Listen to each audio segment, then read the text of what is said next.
नमस्कार, माझं नाव प्रशांत निकम आणि महाराष्ट्र माझा या चॅनलमध्ये तुमचं सर्वांचं स्वागत आहे.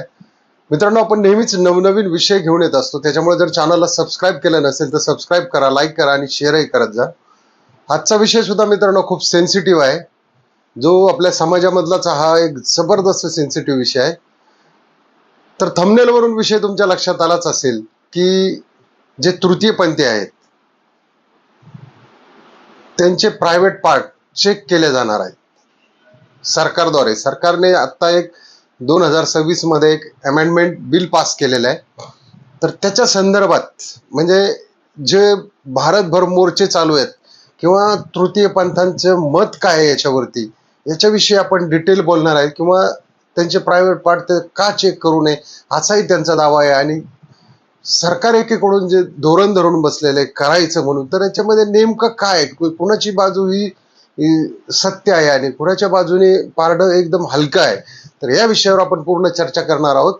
तर मित्रांनो, प्रथमतः हे जे तृतीयपंथी ज्यांना लोक हिणवतात, छक्का हिजडा काही बरेच शब्द असतात त्याच्याविषयी, तर मित्रांनो ह्यांचा सुद्धा जन्म एक स्त्री आणि पुरुष, साधारण जे स्त्री पुरुष असतात यांच्याच पोटी झालेला असतो. ही पहिली गोष्ट विसरायची नाहीये. आता दुसरी गोष्ट जी आहे मित्रांनो, आता तुम्ही मोठमोठ्या मॉलमध्ये जात असाल, थिएटरमध्ये जात असाल, तर तिथे बघा तुम्ही ज्यावेळी बाथरूमला जाता त्यावेळी एकीकडे लेडीज लिहिलेलं असतं आणि एकीकडे काय लिहिलेलं असतं, जेंट्स. आता ज्यावेळी हे लोक जेंट्सच्या टॉयलेटमध्ये जातात त्यावेळेस त्यांना तिथे त्रास दिला जातो, म्हणजे लैंगिक छळ केला जातो त्यांचा तिथे. आणि लेडीज टॉयलेटमध्ये तर स्ट्रिक्टली यांना अलाउड नाहीये. मग मला सांगा, अशा लोकांनी समाजात राहायचं कसं, वागायचं कसं? कुठेही जा तुम्ही, एस टी स्टँडमध्ये जा, तिथल्या जे टॉयलेट आहेत, बाथरूम आहेत, तिथे जाऊन पहा, थर्ड जेंडर म्हणून कुठेही ऑप्शन लिहिलेलं नाहीये. म्हणजे हा भेदभाव आणखी चालू आहे. खरं तर यांच्यासाठी एक सेपरेट सोय पाहिजे. जरी यांची संख्या कमी असली तरी यांच्यासाठी एक सेपरेट सोय पाहिजे.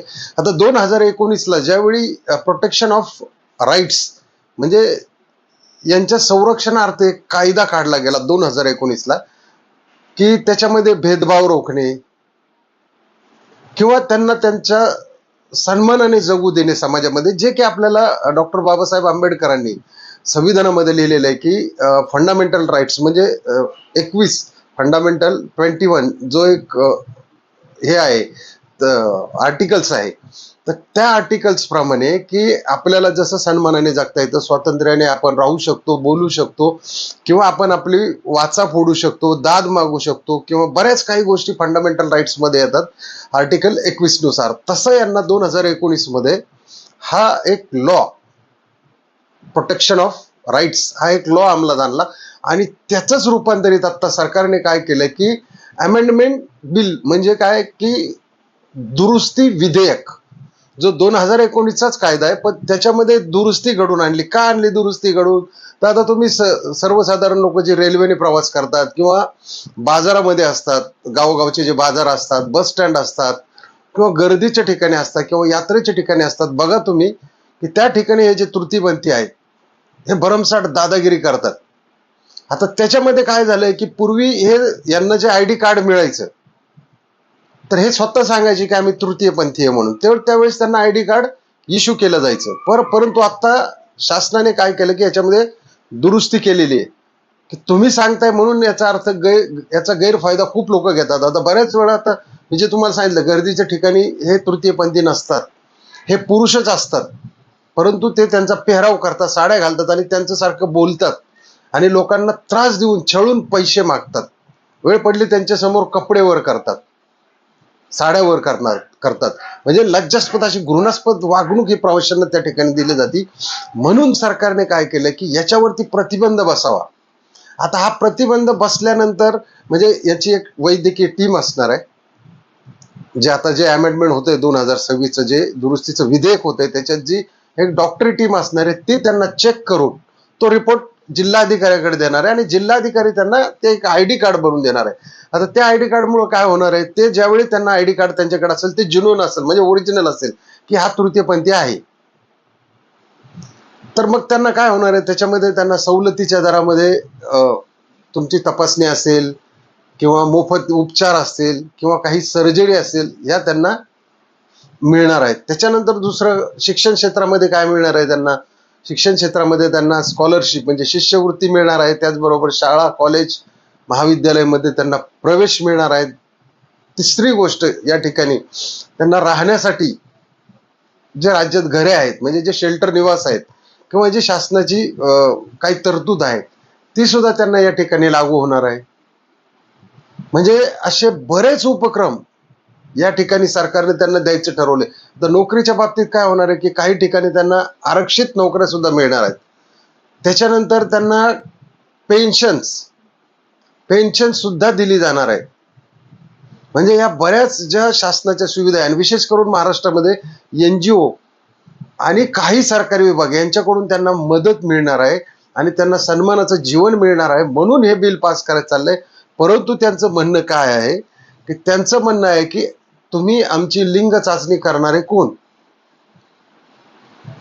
तर आता याच्यामध्ये काय झालेलं आहे मित्रांनो, याच्यामध्ये बरेच प्रकार पडतात.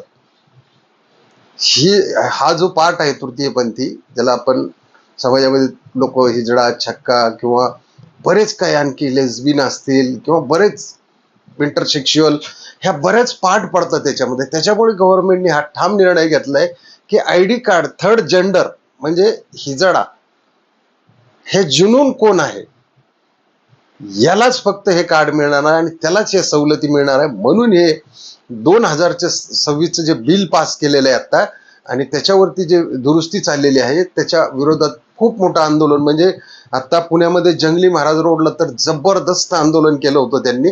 म्हणजे बरेच आता त्यांचे आंदोलन करण्याच्या पद्धती तुम्हाला माहिती आहेत की कशा आहेत. तर याच्यामध्ये जुनून लोकांना प्रॉब्लेम आहेत, नाही असं नाही, पण यांच्या नावाखाली काय होतं की आता बघा पुण्यामध्ये अशा काही झोपडपट्ट्या आहेत, आता मी नाव घेत नाही, की तिथून सकाळी तिथली जी लोक आहेत म्हणजे गांजा वाढणारे गंजाडे असतील, गर्दुल्ले असतील, चरस वाढणारे, दारू पिणारे देशीतून, ते काय करतात की त्यांच्याबरोबर घरातून निघताना पुरुषाचा ड्रेस घालतात.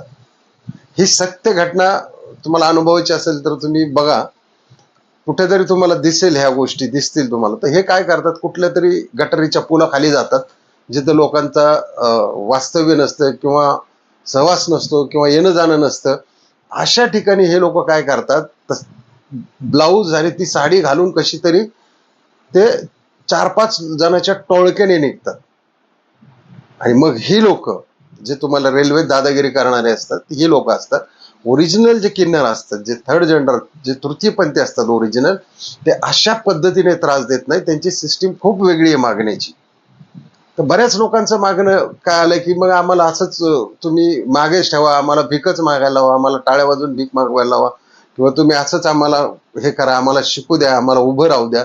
तर सरकारचं तसं काही धोरण नाहीये की सरकारला काय करायचंय की जेन्युइन याच्यामध्ये तुमच्याकडे ID कार्ड असल्यानंतर तुम्हाला जे सरकारी योजनांमधून फायदे मिळणार आहेत किंवा सरकारचं काय पुढचं धोरण असेल तर त्या धोरणाने या ठिकाणी सरकारने हा एक मोठा निर्णय घेतलेला आहे. आणि त्यांनी खूप खळबळजनक, म्हणजे अक्षरशः संपूर्ण भारतातून हे थर्ड जेंडर एकत्र होऊन या ठिकाणी आंदोलन करतायत सरकारच्या विरोधात. पण हा निर्णय तसा बहुतांशी 90% तर चांगलाच निर्णय आहे, त्यांच्या फायद्याचा निर्णय आहे. पण बरेच लोक जे ढोंगी आहेत यांचा विरोध याच्यामध्ये जास्त आहे, कारण त्यांचा इन्कम चालू आहे.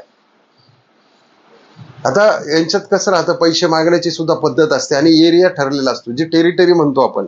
मग समजा स्वारगेट ते हडपसर कुठला कोणाचा एरिया, तिथला गुरु कोण, तिथला महागुरु कोण, यांचे गुरु आई सगळं सगळं ठरलेलं असतं. आणि जी काही रक्कम गोळा होईल ही ती रक्कम त्यांच्याकडे नेऊन देतात आणि त्याच्यातली काही रक्कम ती त्यांना परत दिली जाते खर्च पाणी करायला. मग त्याच्यामध्ये बरेच लोक हे शौकीन असतात आणि जुनून जे असतात ते काय करतात की कुठे मदत करतात किंवा त्यांच्या पद्धतीने त्यांचं जीवन चालू असतं.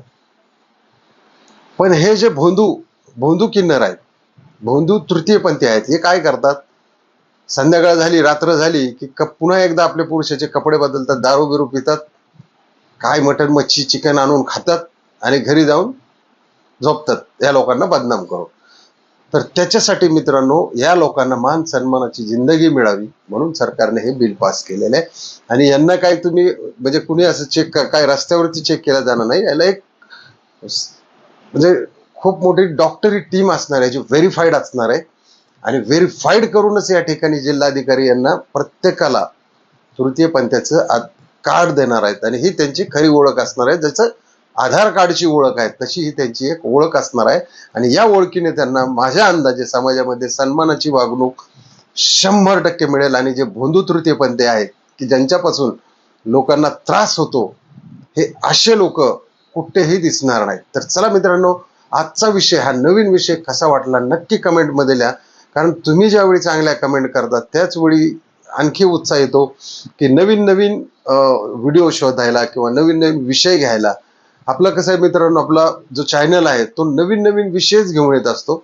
आणि आपल्या जे यूट्यूबची फॅमिली आहे त्यांना एज्युकेट करण्याचा प्रयत्न करत असतो. समाजामध्ये काय चाललेलं आहे, नेमकं कशा पद्धतीने चाललेलं आहे याच्याबद्दल एज्युकेट करण्याचं काम आपला हा महाराष्ट्र माझा चॅनल करत असतो. त्याच्यामुळे तुमच्या सपोर्टची खूप गरज आहे. त्याच्यामुळे चॅनलला सबस्क्राईब केलं नसेल, सबस्क्राईब करा, लाईक करा आणि शेअर करा. जय हिंद, जय महाराष्ट्र.